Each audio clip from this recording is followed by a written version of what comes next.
in the spirit of everybody's a little all over the place, I'm sure, we can probably move through it pretty quickly, and maybe I'm sure there'll be some substance that gets maybe a little left behind for next week when people are maybe back down to earth. So, but let's see what we can come up with today.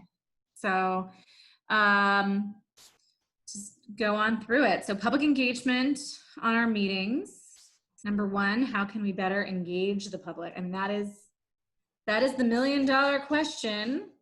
And I know we have at least one member of the public today, which, no, maybe two. Oh, that's Ray. I see Ray.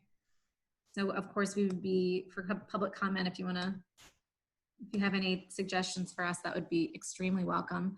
Obviously we have gotten some feedback, I think, about populating on social media. I think I've just sort of followed that from a distance, some of the exchanges around that. And I think where did that come from, Haley? I think Matt had forwarded some feedback that we got about finding information either on the website. From Kim Williams. She didn't too much about the social determinants work group on the website. And that's just because I didn't get to it. It's all updated now. And I'm working on scheduling out Facebook posts to be more consistent with that. Yeah. My answer to the question would require sort of a revisiting of our capacity. I guess is the question, how can we better engage the public with our current capacity, or, are there ways that we can find more? Because I do think in this day and age, expanding engagement is a little bit about like, what is the content that we're putting out and what is sort of the angle that it's taking, and how will that capture people's interest. But I think a lot with the social media arms of that, you have to have a lot of consistency and, a lot of frequency. And you also kind of have to have recognizable sort of brand to what you do for people to hook into. And that all is not easy stuff to do and maintain. So while I would love for us, and I know that's something we've talked about since the beginning,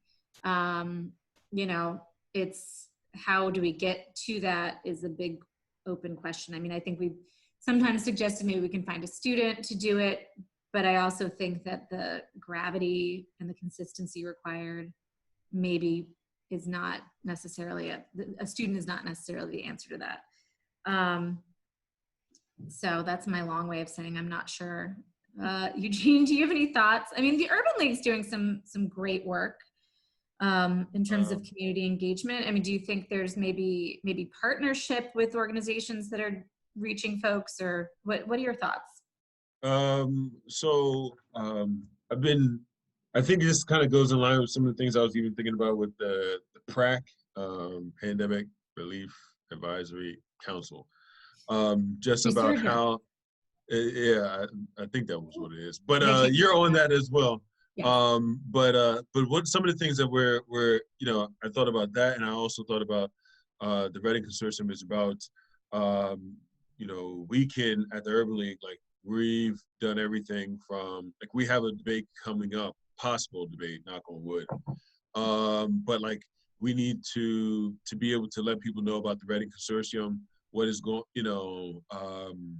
what opportunities may be available. There's another, we're definitely going to do one maybe for the general in October. We reached around slightly over 3,000 people by now, but I think this next one may be a good hit, and then October will be a good one, because I brought up, one of the things I did bring up was, the small business relief grants, and so I was thinking, like, we can bring up a whole host of things that are important for the community to know about, where they can use as an opportunity to get information as we move forward. So we can plug a lot of this into the work that we're doing with the Urban League and make sure that the word's starting to get out. I'm just saying this just to the group, so we're all on the same page. Like, one of the things that the Urban League we're trying to focus on now is we've been doing a lot of building. We've been building a lot of things we've had up over the last couple of years, but now it's time that we start. If it ain't on the internet, it ain't real. So we have to now start communicating, like, what we're doing. And so I would love to have this be a part of and we can find more ways to let even more people know.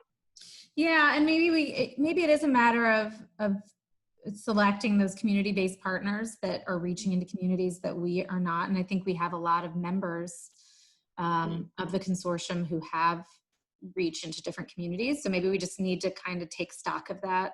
Maybe it's even just a little survey we send out to the consortium and subcommittee members, because, you know, I don't know that the answer is reinventing the wheel in terms of like running a whole new, of course we have a Facebook page and of course we have things like that, but it's not like we need to start an Instagram or something. I think it's more like having content that we can share out through partners might be a better way.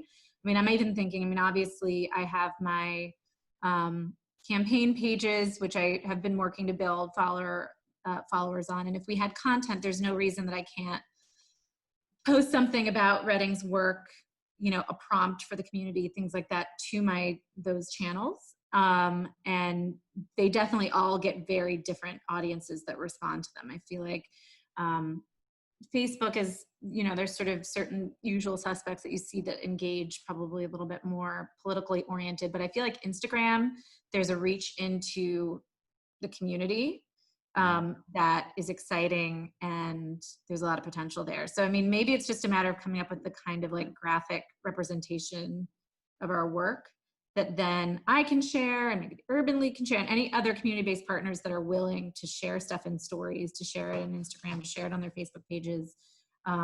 We can just sort of try to coordinate some timing where we blast some information out. So, and I don't think, you know, I think it's just maybe coming up with a little campaign of content.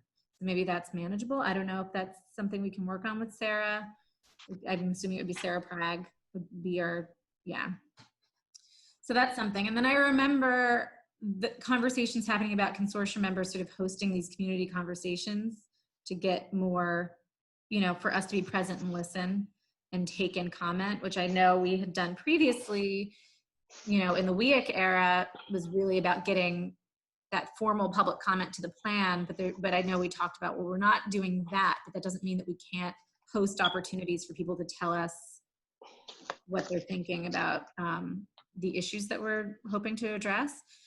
So maybe that's something that can be done without a great amount of capacity. I'm not sure. I mean, it's not too hard to fire up a Zoom and invite people. And so maybe if we can have a consistent schedule projected into the new year around that, of a few of those, maybe we can build sort of a culture of listening. Again, I feel like there's a lot of noise around Zooms and town halls, and there's a lot of competition there to actually be the one that people tune into. So I don't know how much success we would have, but if we don't do anything, you're right there, Eugene? Yeah, just flies. I'm sorry. I'm so sorry. I meant to like take the video off. This fly is just like all around my office. I mean, again, if it's something we feel is within our capacity to have members of the consortium, chairs of the subcommittees, or whatever, to do something like that somewhat regularly,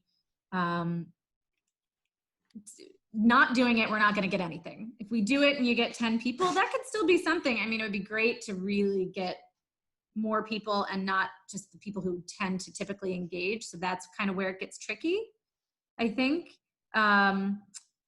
That's good, Ray. Yeah, and yeah, exactly. That's what I mean. We have to take stock. And again, I think maybe a survey to our members to sort of say, what are the platforms that we're not utilizing?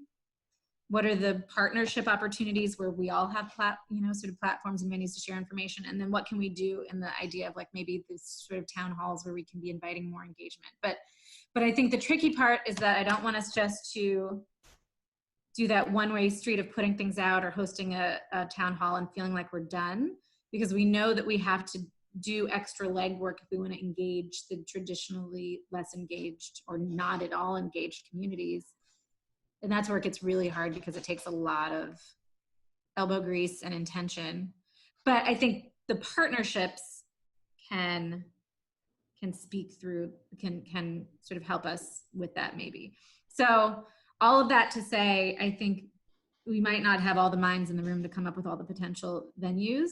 I think but I do think we need to do something that's manageable. Like, okay, we can create some shareable content. Maybe we can host some town halls, but in order to spread the word, we need to know what venues we have access to spread the word. And I think that's going to take a little brainstorming from our members. Maybe if we just put together a very short 2-question ask, where are the best places to spread information, particularly to underserved communities? And do you have a connection to that to help us make it happen, kind of a thing? Does that, again, I know it's still going to take capacity to work that through. I think, how can we, what do you think, Eugene? Let me start. I was just told recently, I think the idea about what WITN is a really great idea. And also I learned or was informed about like the education channel, that, At TV? yeah, and I didn't know that they're Emmy nominated. A council person was telling me that the education channel is Emmy nominated, and they, it's a way for, information like this, because I actually brought this up. It came up in conversation. So I think it may be the education channel, WITN, and then maybe there's some other methods right, as well, just to get to the local community. So yeah. I think that was a really good point. I think it's a great idea. And I agree with Ray's comment too, that the public wants to participate. And that's kind of what I mean about the two-way street. I don't want us to be pushing out information and feeling done. Yes. Thank you. I was hoping you would say that, Ray. I think, whether it's, hosting these Zooms, again, does not have to be a one-way street of pushing information out. I think the ideal sort of Zoom town hall has members of the consortium purely listening and creating a space and for people to say what they need to say, and maybe dialogue. I mean, again, that takes management, I think, to make that work effectively. But I think it's doable. And yes, if we have a partner like the Center for Education Equity to facilitate that kind of outreach, I think we have to think through what that would look like and require in terms of extending our capacity to do that work. So is that, Ray, is that something that you can, think through what a role for the center might look like, so we can figure out whether or not that's workable? I don't know if you can unmute, but okay, yes. Yeah, okay.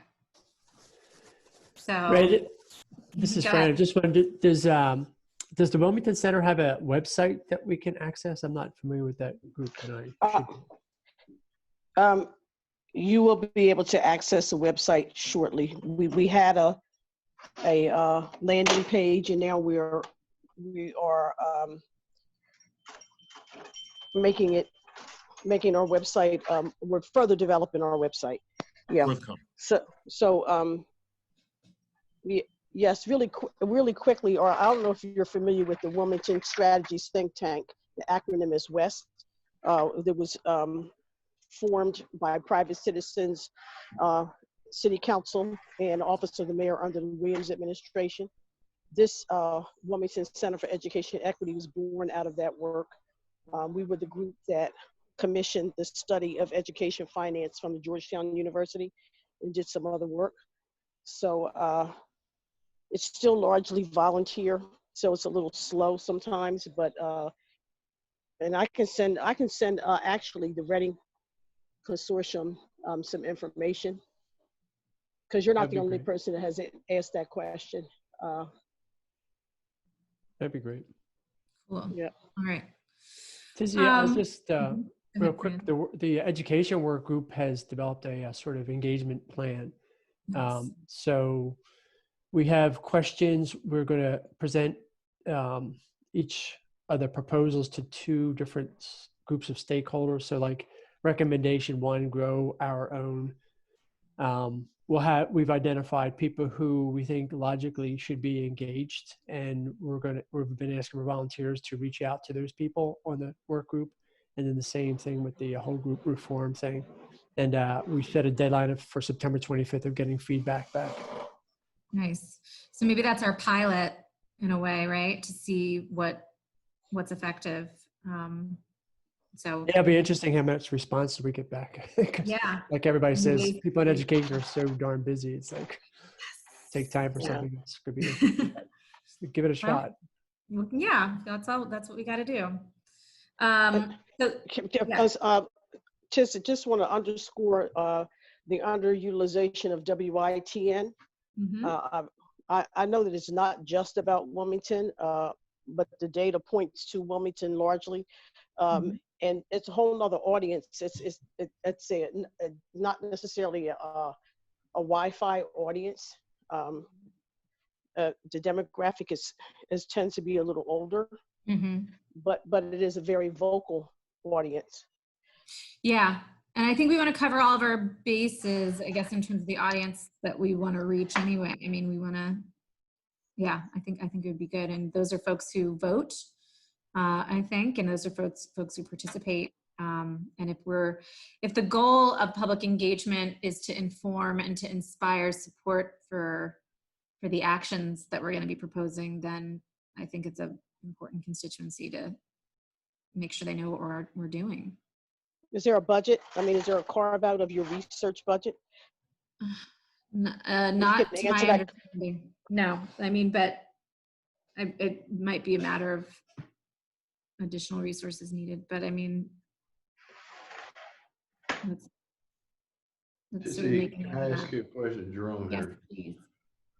I think you alluded to some target groups. I wonder if you had in mind, and other people had in mind, specific groups, so the communication could be targeted as effectively as possible.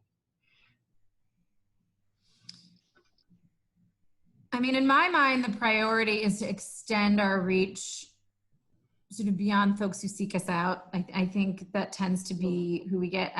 I would like to see, in my mind, the priority is the impacted communities. When I say that, I mean, we're talking about equity. So the folks who are on the short end of the equity conversation and struggling with accessing quality education.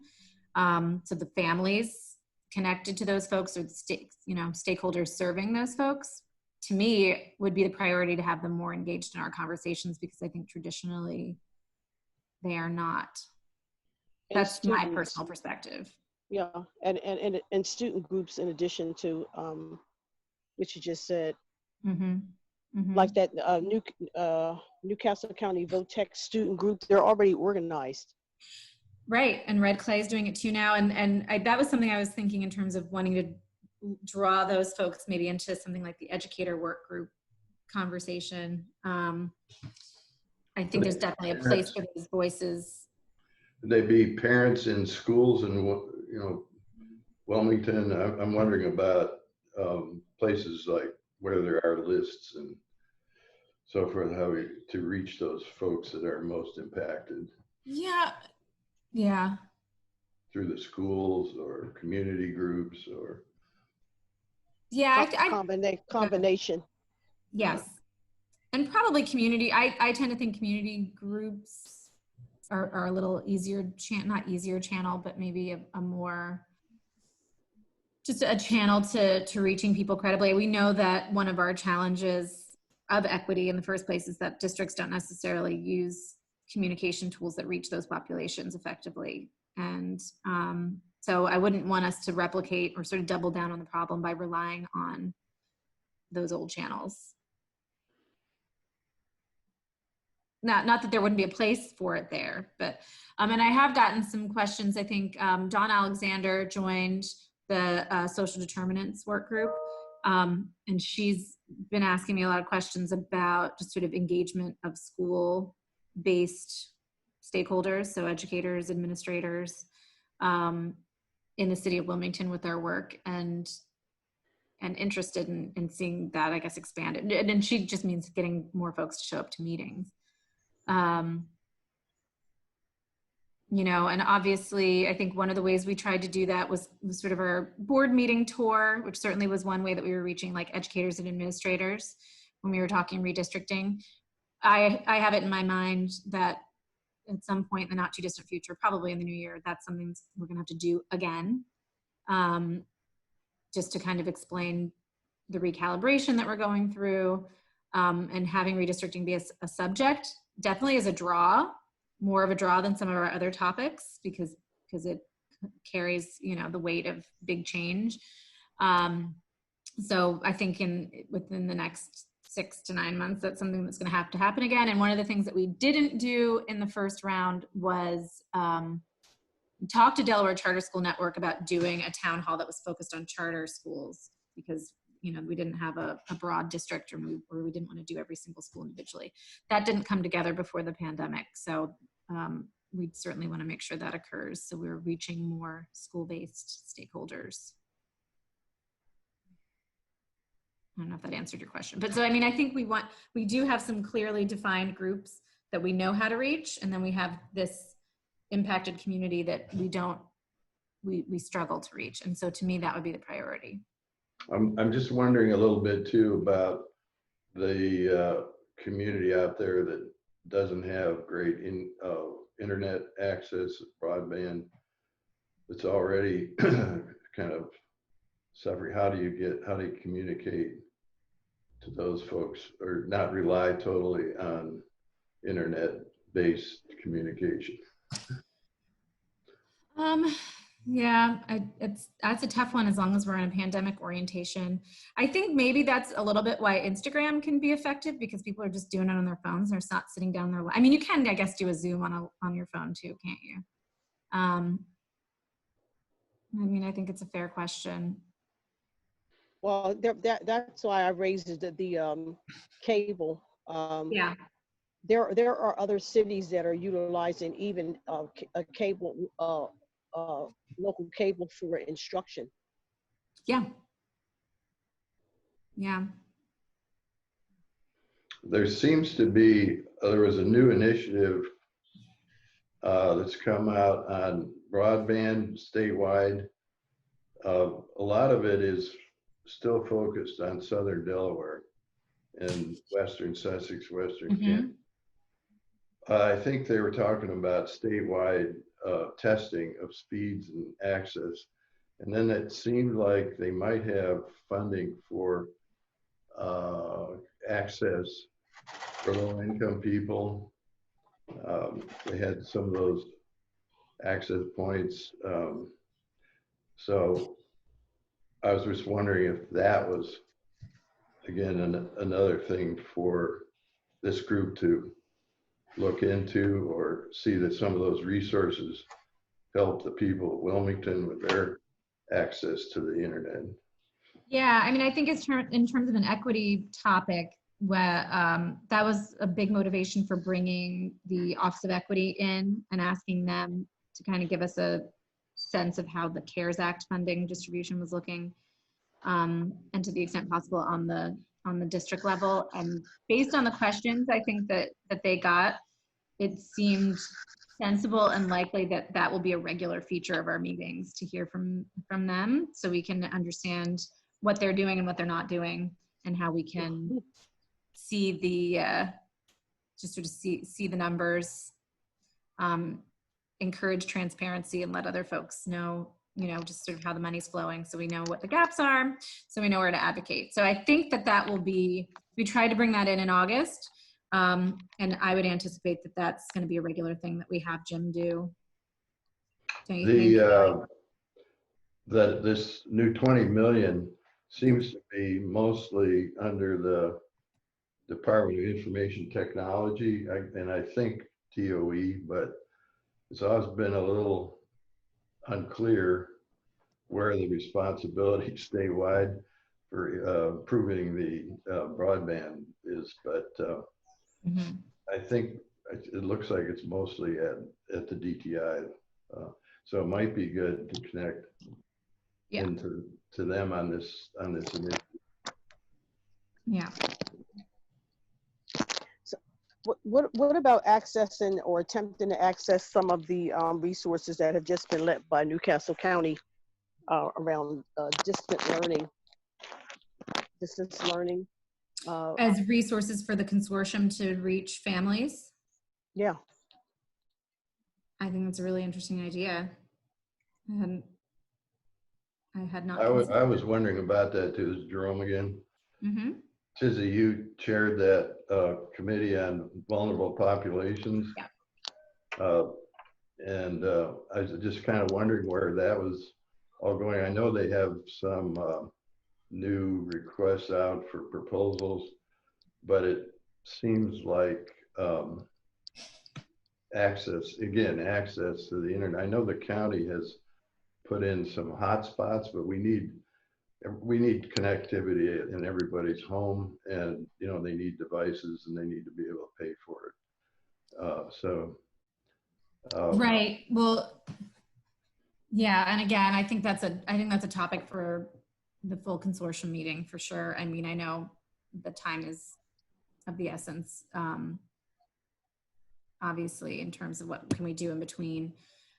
It's not necessarily, well, maybe one of the work groups is focusing on that. We can talk about that in a minute. But in terms of the group that I chaired, there's a whole set of recommendations, and we don't have it publicly available right now, but we're sort of keeping a matrix of what's being done on the basis of those recommendations. And the big thing that occurred, obviously, was the investment in housing supports for rental and mortgages, and the infusion of funding to community organizations that are feeding families as sort of the top priorities. And then certainly the looking at youth as a vulnerable population, the grant opportunity for distance learning was at least partially, I think that came out of a couple different of the subgroups. Ray chaired one focused on nonprofits. But so that's most of what's been generated by that group, and that's what's happening. There's more probably in the transportation and housing space that will hopefully come if more money flows. But the money is basically, a lot of the money is earmarked into those grant buckets. So, but I think I think we should definitely take a look at the grant opportunity and whether or not that could be applicable to what we're doing. I don't know if that would be something that IPA would have to pursue, because just in terms of status, you know, to be an eligible applicant. So I don't know, Haley, if you want to pull the grant application and take a look and see, because I think as a consortium, I'm not sure we have the standing to be an applicant.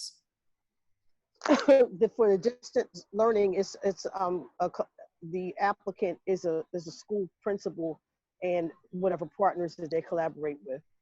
Right. Okay.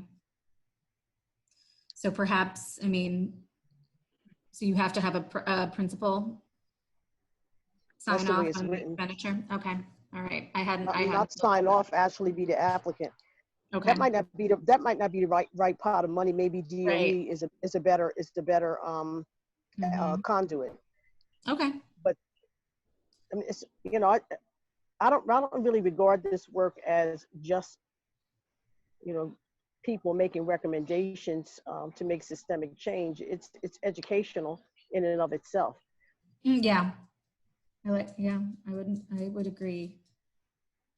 But yeah, that might not be the pot of money if it's meant to be school-based. Sorry, was that Jerome or Fran? Jerome, the county money needs to be spent or committed by December 31st, as I understand it. Correct. And there's quite a bit of money. Right. 322 million. Yes, although I think internally Ray, you can contradict me here. I think there have been a lot of identified possibilities, and then there's sort of some outstanding collaborations with the state where I think the sense is that it is essentially all earmarked for different purposes already. But that doesn't mean that there won't be additional funds for some specific things like housing that might come from other sources. So yeah. Okay. Okay. So I'm gonna keep moving through the agenda so don't want to keep folks past 11:30. Consistent response to public comment. So I have up the 813 sort of questions that we were getting. And Haley, do you have any thoughts on what that looks like? I mean, I guess in our mind, it seems that there is a lot here. It seemed like, you know, there might be an expectation that we find a way to respond to questions that surface. Sometimes there's very clear, I think, asks for information that we feel like people maybe shouldn't have to wait 2 months to get the answers to. And so did you have a particular thought, Haley, around consistent response in terms of maybe posting it somewhere or how to do it? I mean, I wasn't sure if you were coming with an answer or if you just wanted that to be an open question. Yeah, it was more of a question. I'm trying to find that document so I can look at it right now. Like, have it. It's hefty. Yeah. I mean, I feel like I'd have to go through it and maybe pull some questions. I mean, I guess it was sort of like almost like a frequently asked questions approach. Like if we have some very clear questions that are posed that can't be answered in the context of the meeting, but we can find the answer to, I maybe sort of as like meeting materials, I don't know if there's any precedent for that, but if we could post like a document where you're like, okay, here was the question that was asked, here's the answer to that question. Sounds reasonable to me, but I guess the work it takes to actually do that response, you know, is that like a meeting where you and I sit down and go through, or like, what does it take to actually pull that off in a reasonable amount of time, say like within 2 weeks after the meeting, which we haven't done this time. So, I don't know, be open to your thoughts on that. If that's like something where you and I just plan to meet the week after and with some of the team and just sort of go through the questions and populate answers and then get that up on the website, for example. Yeah, I think that'd be good. Okay. So maybe just have a standing follow-up meeting after every large meeting where we just get it done.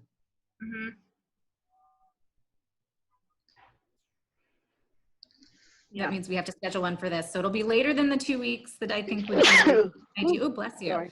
That I think would be ideal. But we can aim to do better next time. Does that sound okay? Anyone else have a different idea or disagree on that approach? And then more consistent Facebook posts. I know you're working on it. Yeah, I have them all scheduled out. Right now they're just meeting reminders because I'm not like, we can post other content, like all the other sort of stuff we were talking about today. But right now I just have meeting reminders scheduled out through September. Okay, so that's good. I mean, does anyone think there's any other kind of content we should be putting that might in and of itself engage folks? I don't know. I mean, that's generating or even just finding to reshare other content. It still takes quite a bit of work. So I don't think we're there yet. What about some of the reference documents that have been used throughout the course of the process to date? Have they ever been posted to any public platform? Which ones? Can you give one, like an example? The things that are being used internally to the work groups? I can't give a specific example because I don't know if I've actually, well, I've seen a couple of things like the survey of teachers, why they left the districts, or, you know, I haven't seen a ton of information, but that which has already been presented, has the public been able to access those presentations after meetings? Haley, that's all in the meeting materials, right? Yeah, it should be all in the meeting materials. It should be like if it was presented in a PowerPoint or something, they should all be on the website posted. But again, you'd have to kind of know and go looking for it, of course, which I think is pretty standard. And so I'm not putting us down on that. But I mean, is there a way to maybe generate interest in seeking out that information? Like, is there, again, that could be a graphic with a little pull stat and that then says go to this link to learn more, you know. I mean, we could that we could probably do to draw people to our website, which has all of our documentation public because we have to.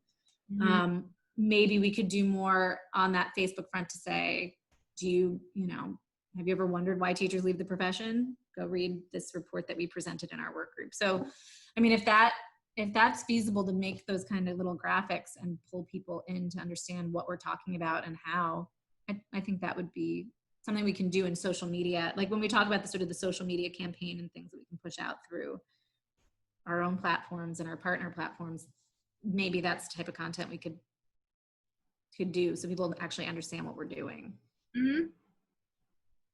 Yeah, that makes sense. Good idea, Ray. And then there's other information, there's tons of information. You know, unless you're a seeker of information, you would never see it.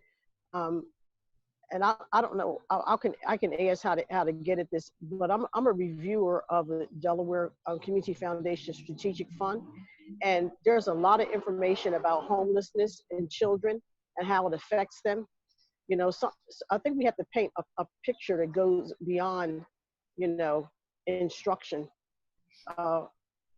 And that kind of information really drives home points in ways that when it comes time to, you know, move into an action phase, that people, I think it will help to galvanize support. Yeah, they have a lot of good data processing at the Community Foundation now, don't they? What I'm referring to is embedded in grants, but they cite their references or whatever, but it would require going back to those organizations and saying, you know, do you want to do a, you know, a little summary, just to have the public be more informed. I mean, I think I'm relatively informed, but I'm not on every subject, and I've seen some really good information. Maybe that's the kind of partnerships that we need to be figuring out how to develop and manage for that information exchange and just awareness raising. I'm just trying to think of ways to have pre-existing work more public, so that the staff that is not asked to do the research and present it and, you know, design it so that it's appealing. Yeah, no, I think that's a great lead.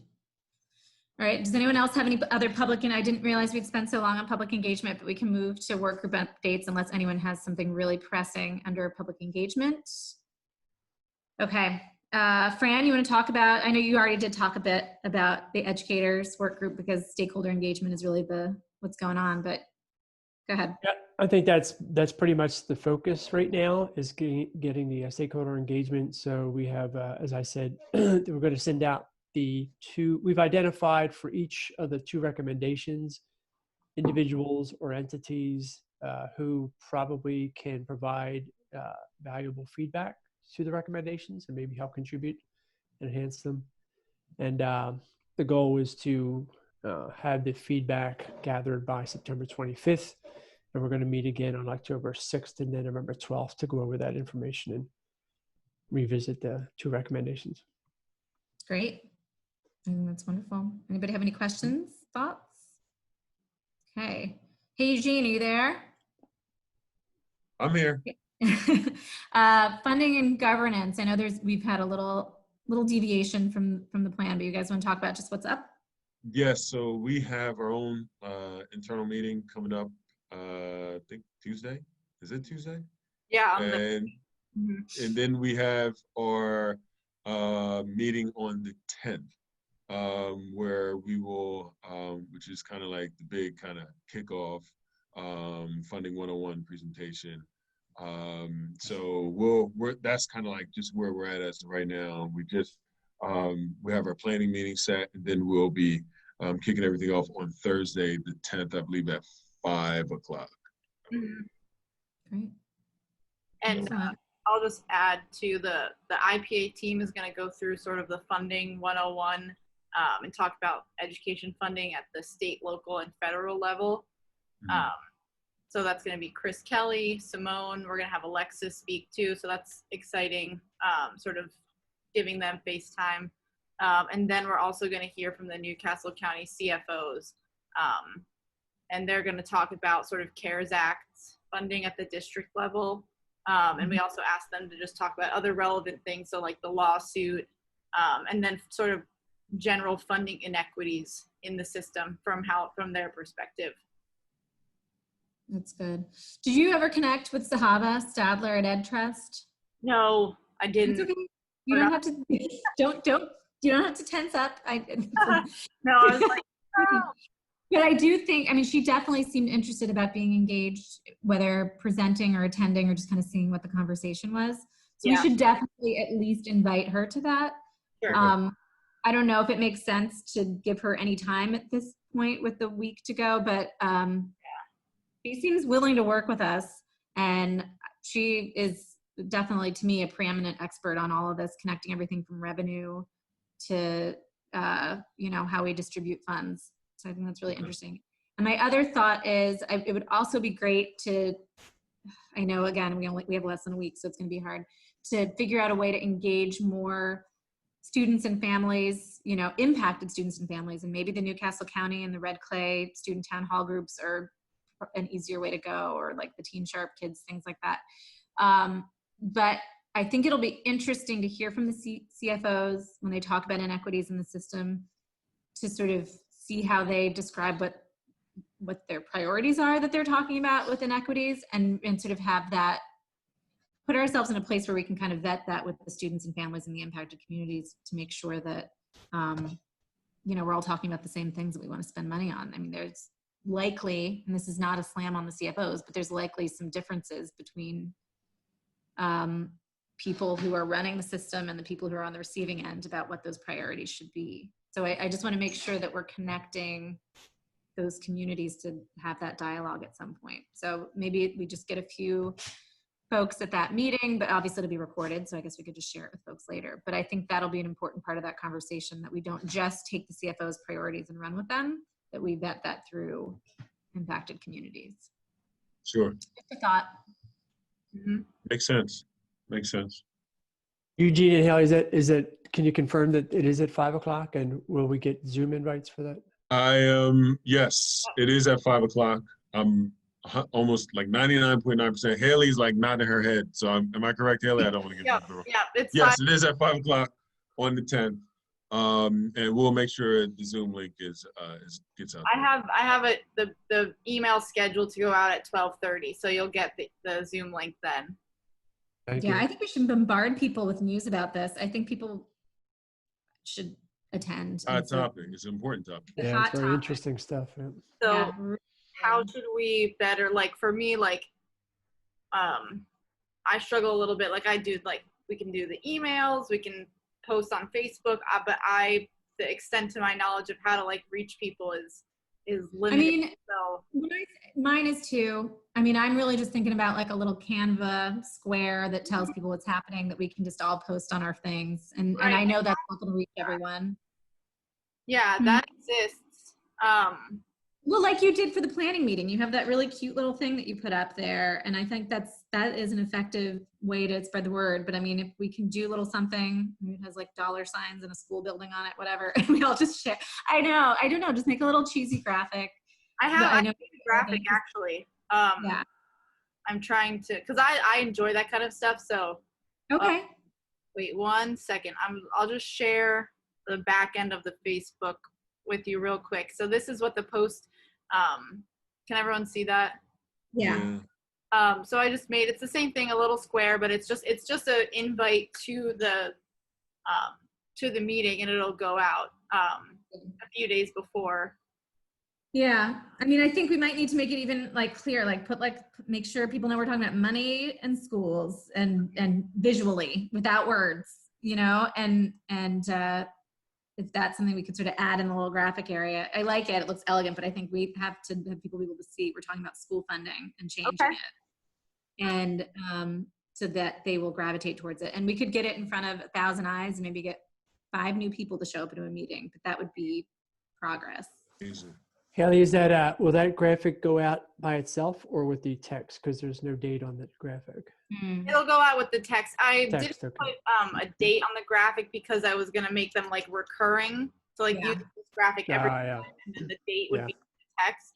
In the text, okay, very good. Yeah, yeah. Maybe we just make a little bit more public-facing version of it. That yeah. I don't know. I'm not a designer though, so I don't know if I should give too much design advice. Well, I can do another post. Dollar signs on it, Haley. Just do it. Oh, that's funny. It looks great. Thank you. Yeah, very nice. Yeah, but so if we have something like that, I would absolutely share it on all my platforms, and would hope that other members of the consortium would as well. I mean, I think everybody at least has a Facebook page. Maybe we can get the Urban League to share it. You guys have solid reach.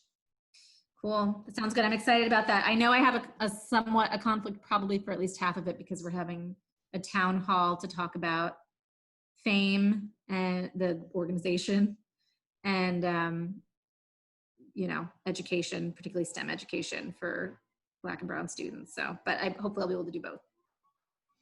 Cool. So what's going on with social determinants, Ray? You want to talk about it? Matt, Jason? I'll start and then Jason. Oh, is Matt on the line? I kept looking for him. There's his telephone number. Yeah. Oh, okay. All right. I'll yield to Matt. Okay. So you can go ahead, Ray. Well, we had a really lively a meeting, our last meeting, and we have got a lot of input from our members or work group members. We're organizing into 3 smaller subgroups in order to and those. Jason, can you give what the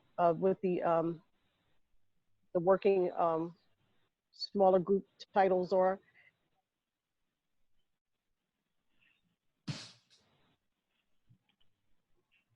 Yeah, so there's an early childhood group focusing on birth to 5.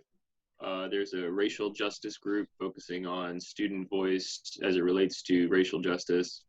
And there's a school and community partnerships group focusing on wraparound services for students. Right. So thank you. So the wraparound services are in school and out of school. Often we talk just about out of school wraparound services in partnership with nonprofits, or so that is the kind of the what the group will be talking. Each group will define their why it's important, what success will look like, and they'll share information, and members have, and the racial justice group is going to look at more than student voice. They're going to look at curriculum, content, and some other areas. There's likely to be some duplication, but I think it's our job as leads to kind of see where there may be overlap and to help to guide people accordingly. Matt, do you want to talk about who's going to lead those smaller conversations? Sure. Can you all hear me? Yep. Yes. Great.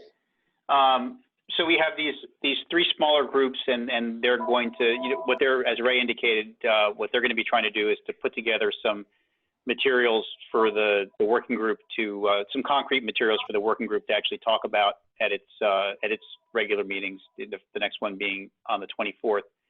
And Yasser Payne and Harrison, is that his name? Yeah, Professor Harrison are going to co-chair the racial justice group that Jason mentioned. Dawn Alexander is chairing the early childhood group. I can't remember exactly what we titled it, but that's one of its primary focuses. And Tamara Smith is going to chair the wraparound and community services group. And really what they're going to be doing is just sort of acting as a focal point for the other folks who volunteer to pitch in to try to put something down on paper. We asked them to put it, try to put it on one page for each of the 3 groups that deals with what Ray was just talking about. Why is this important? What does success look like? And then hopefully also at least the beginning of some specifics to try to provide some material for the larger working group to talk about. And the overall goal is to expand on that, as we work our way through our meetings, so that we have something that's more substantial and detailed as we get towards the end of the calendar year.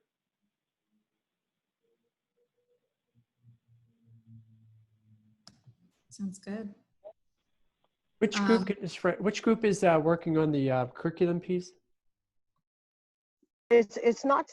They're not so much as going to be the racial justice. They're really looking at systematic kinds of systematic kinds of functions and barriers that privilege one group of kids and disenfranchise other groups of kids. There's a lot of discussion around that. And curricular content is one of the areas that brown and black people talk about a lot, is that the American presence of all Americans is seldom included in the content of the curriculum that our children are taught. So I don't know how deep they're going to get into it, but all of these groups at some point in time will begin to take a look at policies to advance and policies that impede or practices. Hopefully sooner rather than later. And so will the individual chairs that were mentioned be present perhaps to present in October? That would be great to hear. I mean, I don't know if we should make that commitment at this time. I think that we'll have a better sense after the 24th. And one other thing I just wanted to put out there to guide those groups, and of course, like the policy development piece is super important. And we would love to get there for the next session if there's policies that can be identified. But also if we're looking at budget priorities that we want to emphasize, you know, I don't know how helpful it is, but based on the conversations that I've had, it's literally never too soon if we want to get, you know, maybe have some conversations with the governor about budget priorities related to the work and the priorities that we are identifying. You know, as soon as we have things that we feel we can agree upon, we should start those conversations, I think. Yeah. With them, not, I mean, obviously we're having them amongst ourselves, but the sooner we can start to surface things, I think, to the governor's office, they're building the budget now, so. Well, Jason developed a backwards mapping plan, and it, you know, that was reviewed with the group. You know, it's pretty, the timeline is pretty ambitious. Yeah. I think we'll get there. We intentionally did not start talking about money. Yeah. Because it for some people, it shuts the conversation down, especially people that have had experiences in the public education system. I get it. But I mean, I think we do have an opportunity that I don't want us to miss to, if possible. No, we won't miss it, but I'm just sharing with you why we didn't start there. Sure. We've had two meetings. Absolutely. Yeah, that's true. Yeah. Okay. So well, I just wanted to. Yep. One thing I think is really important for you to know, and Matt heard it firsthand, is that there was there were a number of people that pushed back on what does the recommending body, what does that really mean? They want to see action. They want to see actionable items, you know, implemented, and not just be another recommending body. Oh, yeah. I mean, I think that's been our intention. And if there's language that we, you know, that makes it seem like it's not our intention to be a body that's about policy and resource action, then we should revisit it. Because I think that's the value we've always tried to put forward, that we're not here just to put out something that's gonna not happen. We want to really, I would rather focus on fewer recommendations that we can advance than have 1,000 recommendations that we don't. Especially in this short term between now and January. But yeah, if there's specific language that we're using or documentation that you think is making it seem otherwise, please point it out to me, because I would like to do that. So, Matt and Jason, any other salient points that you want to bring forward? No, I think you covered it. Great. All right, research underway. It looks like it kind of tells us what's going on here, but is there anything more we need to know about the research underway? I don't think so. Yep. Yeah, it seems pretty explicit there, so that's good that that's happening. And we're at 11:30, so I'm trying to keep it moving. So I think we have Kyle. Kyle, did you want to make a public comment? Good morning. Simply was just attending just to listen, but I guess I can share a few quick thoughts. mostly regarding the public engagement component. I think this was somewhat already said, but I think it's just always important to identify like who currently is the makeup of public comment, of public attendees, to try to draw a baseline. If we try to just continue to reach out, and it's difficult to identify what success is if we don't know where we're currently at in terms of like who currently attends meetings, what's the current makeup of public comment, what's their demographic, what's their makeup, and things like that. I think it's also important just to identify what's the goal of communication. This was discussed a little bit earlier as well. But I think to even Ms. Ray's most recent point, a lot of times when people hear public comment, it's the idea that it's just like, we're just going to listen really quickly. We don't really have much goal. There's no real thought that anything is going to be acted upon what's being discussed. And that takes conscious, deliberate, like transparent and continuous work to combat, that reputation. So I think figuring out if the goal of communication is to, one, just to hear, to listen, or if the goal also is the yes and of like to actually act upon that comment. So to act upon recommendations and things that are being heard, then that's something that like requires some extension beyond, I think, not just this essential work, but a lot what goes on in the state. The other third thing was just regarding the student voices. So some of the different school districts like Newcastle County, Red Clay, or just that Wilm Speaks social media page. I think sometimes there's this thought often to bring people into work like this, but I would just push that there's the continued effort to take the work to them, because that just goes again to engaging the public. Sometimes we just have to meet them where they're at, and like, how do students themselves meet, right? How do their parents meet? Like, where is that at? And I think it would be worth, again, exploring what does it mean to take the work. And I think you're doing that in some capacities, but to take the work to them as opposed to, hey, let's try to get them to attend this meeting, to report out on what their thoughts are, to hear from this constituent, when that's automatically going to change their comfort level in what they're going to communicate. Yeah. Automatically, right? And that's just something to always remember. And then the last thing, just about Facebook, I think what could be helpful, in addition to some of the blurbs and the comments, and the content that's put out there, is maybe use an infographic that includes like a blurb or a quote from what was discussed. So not just like, we had this meeting here, go find the meeting materials within it. Again, I think what was discussed on this call, you're going to get people who use that, who already do that, like who already are interested in seeking out that information. But like, how do we, again, extend the content while trying to figure out what communications team or support you can have?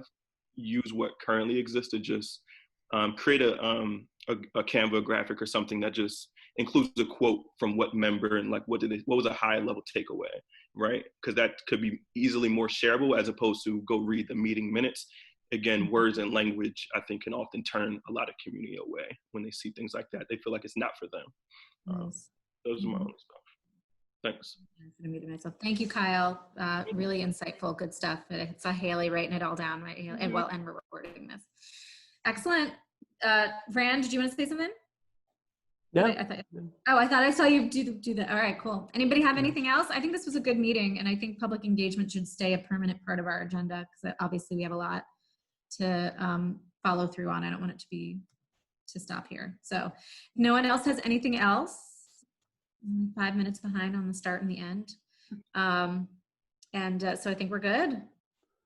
Enjoy your Labor Day, celebrate labor, support our workers, but have a nice relaxing weekend, I guess. Take care, everybody. Thank you. Same to you. Take care, everybody. All right. See you next week. Bye.